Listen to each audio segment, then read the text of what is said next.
So, yung ating pong tinatalakay, dalawang isang topic ito at saka yung family. Siguro po ay yung susunod.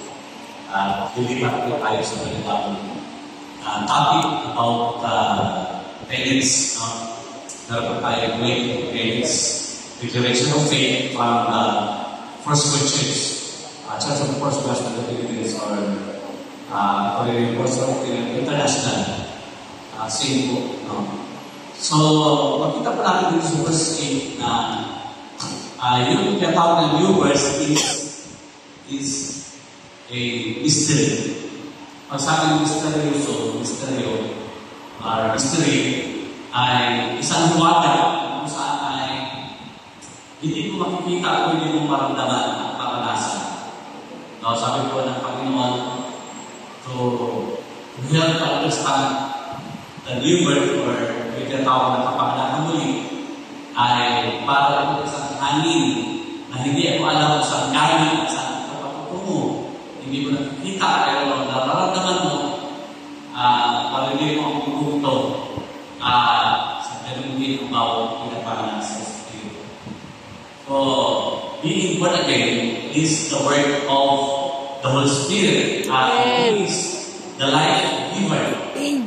So, papansin po natin ang kapamunan ng Espiritu from the Old Testament, no? Sabi po sa Katanggol, Kabanatang 33-4, may ipagpakitas. In EV Jude chapter 33 verse 4. Idala po natin. May naglalagay kayo maamukan. Ang Espiritu ng Diyos ang tumawag sa akin.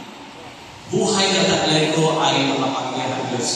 Nangyari sa NIV translation. The Spirit of God has made me. The breath of the Almighty gives me life. Diba sa Genesis chapter 2 verse 7, God created man from the dust of the ground, nilikha ko mula sa alabok, walang buhay. So, Jesus Christ was formed that figure of the body of Eden. There is no life, and the Holy Spirit, sabi po dito, the breath of the Almighty gives me life. That is the word of the Holy Spirit. Sa physical natin ay ang Holy Spirit na nagbigay ng buhay. And then, magiging sa tinatawag na pagkapanganak ulit, yung new birth, it is also the work of the Holy Spirit. Pinag po natin doon sa Galatians chapter 5 verse 24. Galatians 5:24.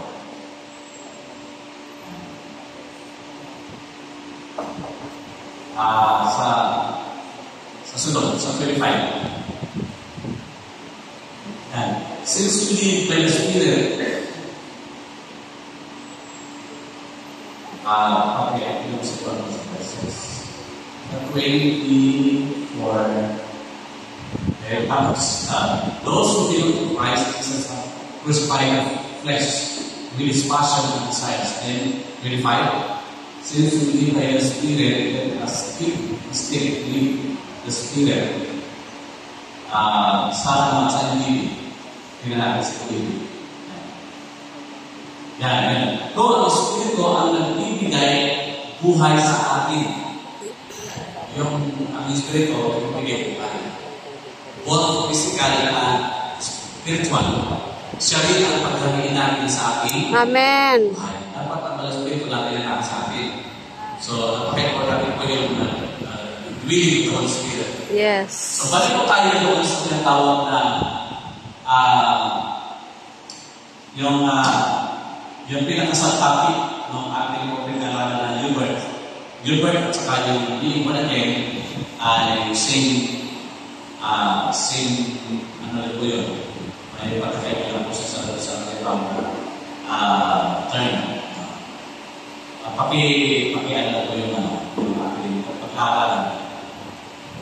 What are the evidences of being born again. So, dapat na ebidensya. Bakit ako nag-anak ng muli? Ano ang ebidensya ko sa aking puso, sa aking buwan, sa aking sarili? How can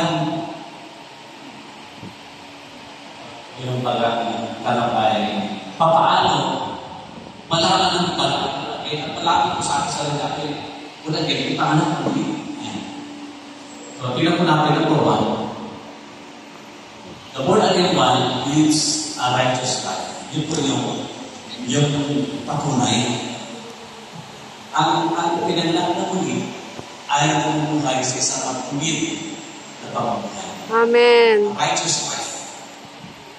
Yan po yung ipakikilala po natin bilang tayo ng mga life. Hallelujah.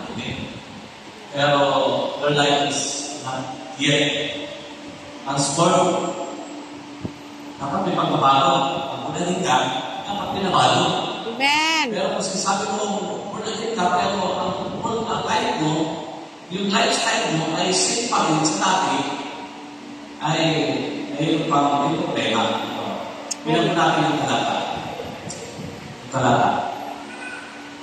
Sa 1 chapter, verse 29, says, if you know that He is righteous, you may be sure that everyone who practices righteousness has been born of Him. Yan. Yung mga magtuwid, no, ay nagpapractice siya ng katuwiran. Amen. Hindi po ba?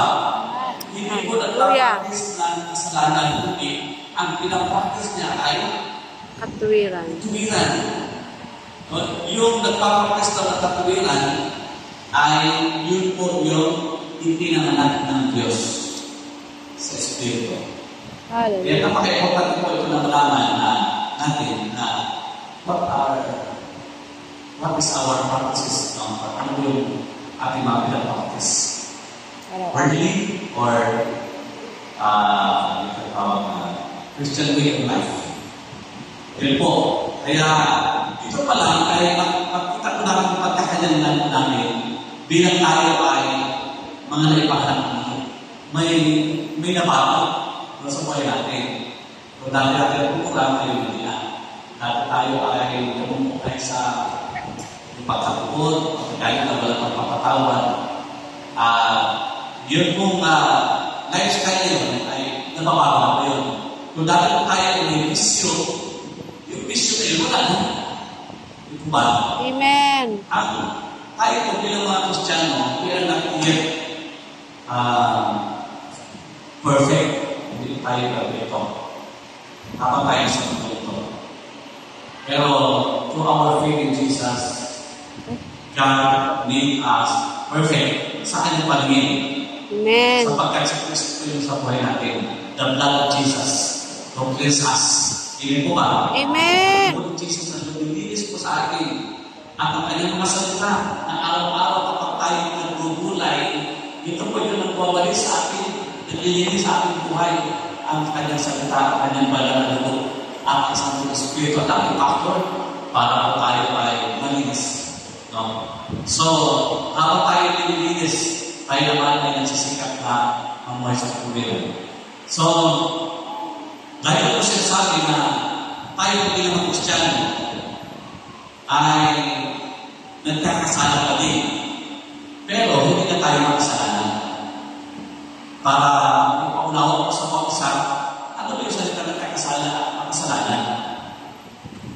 Yung nagkakasala ka na hindi intentional, diba? Bigla ka lang na kapag bitaw ng salita, masakit para sa kapwa.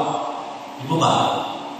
Na kapag bitaw ka ng isang masakit o namulang siya because you cannot control your emotion.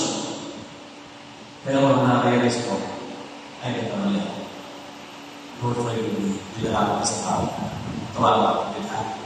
Nabigla ko talaga ako. You acknowledge yourself na yung dahil kailangan yun. Pero